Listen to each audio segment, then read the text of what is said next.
What's going on, everybody? Welcome along to another video. I'm Matt over at GSA, and today I'm taking out this KTM 1290 Super Adventure Sport. I'm going to be asking myself at the end of this video, is this better than my BMW 1250 GSA? You know how we like to do things around here. Let's start off with the engine.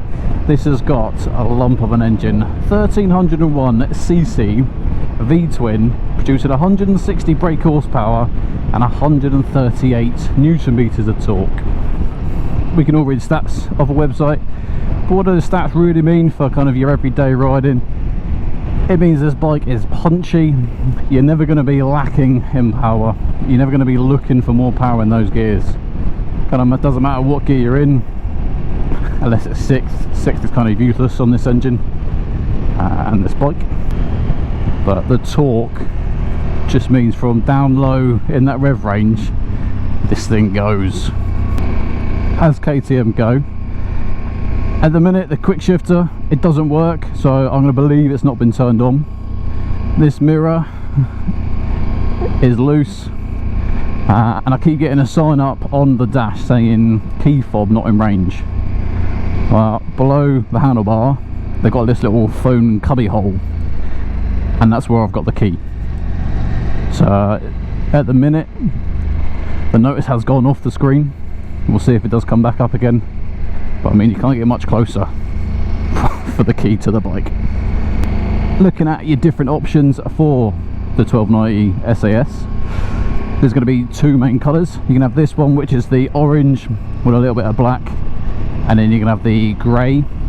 Me personally, I think it's got to be the orange and black one, but they're both going to set you back £16,600. If you look at KTM's lineup, you'd kind of think that this was their like top tier, but it's not. The GT, that's their top tier, coming in at like £19,500. But still, 16.5 is a lot.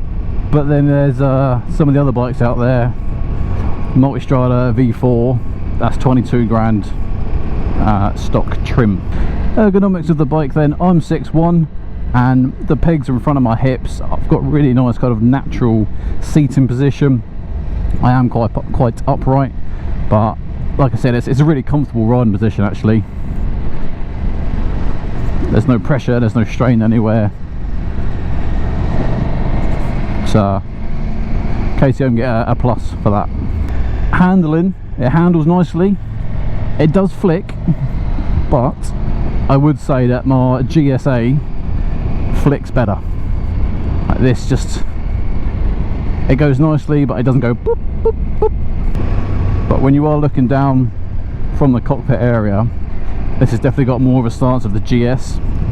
That's got the slimmer tank, because obviously the tank is on either side of the engine. It's got what I call the ball sack tank. So when you do look at it from the front, you can see the kind of bulbous tanks either side of the frame. I don't mind it. What it means is that it keeps that weight, the centre of gravity, nice and low, so it does help with handling, especially at low speed.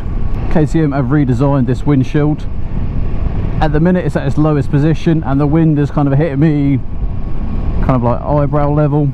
To adjust it, they've got a left and right adjuster, which is nice to see. So yeah, whichever hand you want to do, if you've got it in cruise control like this, you can do it with your right hand. So it's just the grey knobs on the left and the right, you just spin it. My only problem with it is that the mirror's arms kind of get in the way, like I'm having to put my arm in and then kind of round. So it's not the most comfortable to get to. So now in its highest position, it's kind of at the top of my helmet area.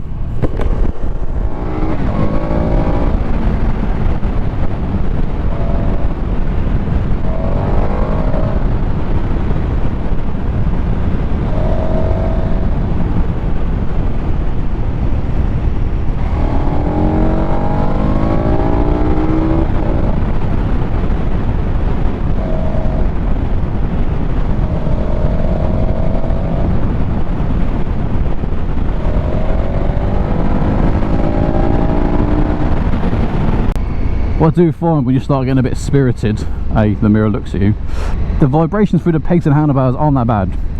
it's through the bum. I'm getting a lot of vibrations in my derriere, which is not the most pleasant, I'll give you that.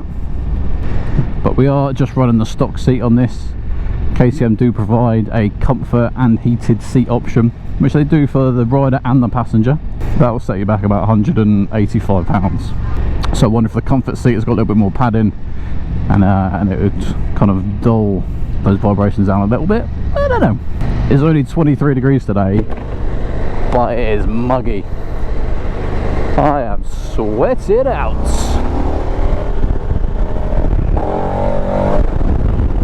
That's the good thing with this engine, like I said, with that power, but more importantly that torque. Low down, little crest in the road, keep that throttle on, and see some lights start twitching on the screen. Going through these back roads, you could definitely forget that you're on a big tourer adventure style bike.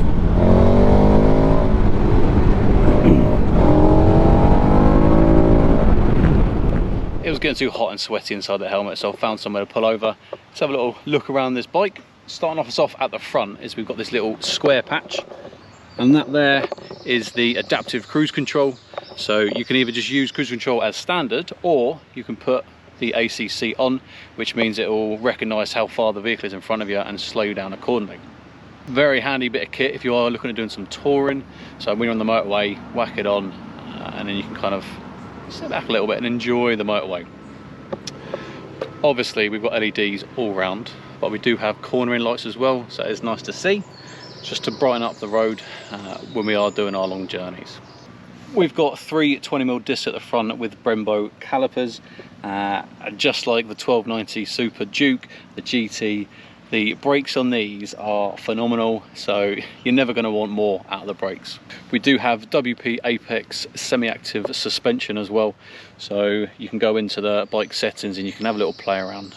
So that means if you are too up with luggage or just by yourself, you can adjust the electronic suspension.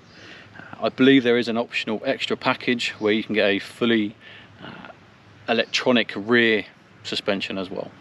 Just about make them out there. That is the fuel tanks, kind of the ball set looking bits I talk about. They're definitely not as pronounced as some of the older models. So before, they really used to stick out on either side. They kind of slimlined them up a little bit, but we are getting a 23 litre tank still, so plenty of miles. You're talking probably 250 miles to a tank, so I think it looks pretty good.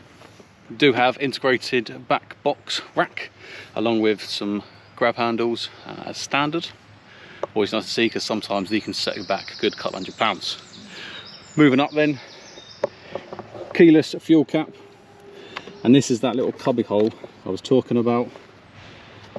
As you can tell, key is in there. It does have a USB point on the left hand side, but iPhone 13 Pro doesn't fit. So if you've got a small phone, you'll be alright, but if you've got an average to large phone, ain't going to be any use to you. We've got a serious amount of buttons on the left and the right hand side. So at the top right here, we've got a cruise control, and then on your left trigger finger and your thumb is going to be for the up and down of the speed. This is going to be how you're going to go through your settings and play around with everything. What is nice to see is that the buttons are backlit, so at night time they do glow. The only ones to point out on the right hand side are C1, C2 at the top there.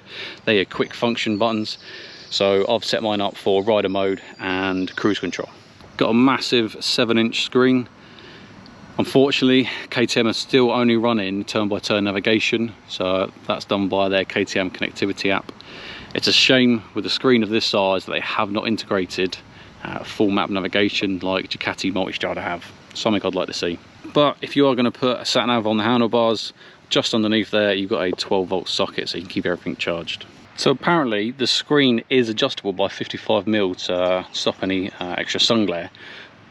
I can't work out how, so I don't want to break anything by tugging it and pulling it in the wrong direction, but apparently it is. I think that's enough waffling off the bike. Let's jump back on it and continue the review. Okay guys, back on the bike. I'm 6'1" and I am on the balls of my feet. I'm not on the heels.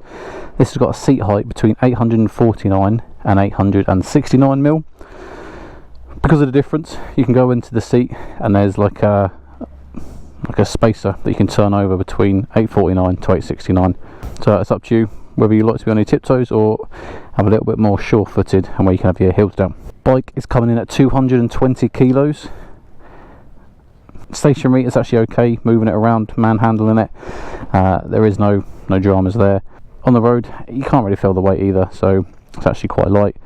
In comparison, the GS is like 250, and then the GSA is something like 270, 280 kilos. So there's a lot of difference between this and the GSA, but like I said, I'd say the GSA actually flicks a little bit better. I am currently in sport mode, but there are 4 different rider modes. You got sport, street, rain and off-road. Sport is exactly what you think it's going to be. It's really aggressive on the throttle, and it's perfect for what you want this for. I've got my C1 set up as rider mode. So there you go, put it into rain, close the throttle.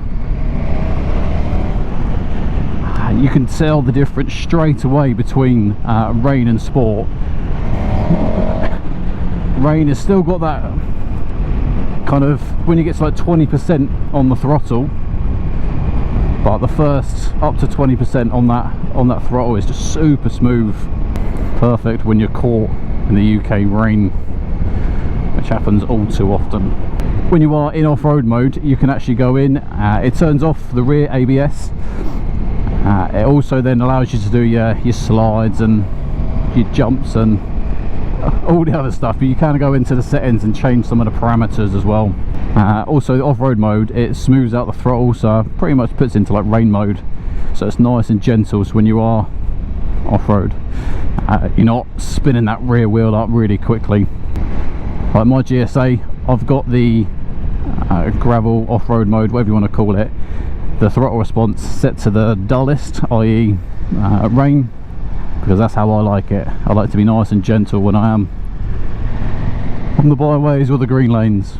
I can tell you right now, the seat on the GSA is so much more comfortable than this 1290 seat. This one's pretty hard.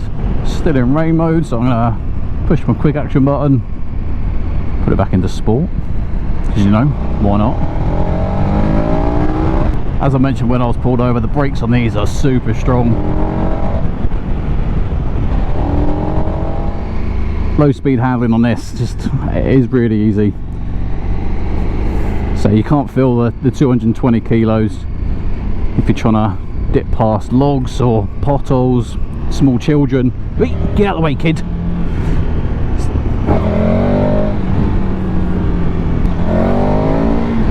Lot of vibrations through my backside. I'm going to say now, ladies and gents, this has not convinced me to come back to the dark side, to come back to the orange team. I will definitely be sticking with the GSA, because obviously this is electronic suspension. You can go into the settings and you can adjust how the bike feels. So you got like street, sport and comfort. You've also then got the preload adjuster, which can obviously raise or lower the kind of rear end. If you are on the shorter side, then get under the seat, drop it to 849, get in the suspension, drop the preload to the bottom, and that will definitely give you a few extra mil. Don't worry guys, I know you can see a warning light on a KTM, but it is just the fuel light. Panic over. This one is still working for now. There's no getting away from this 1290 engine. It is a fantastic engine. It's super punchy. In the 1290 Super Duke R, it's ridiculous. Actually, that's a little bit lighter, set up a bit different. But say even in this touring bike,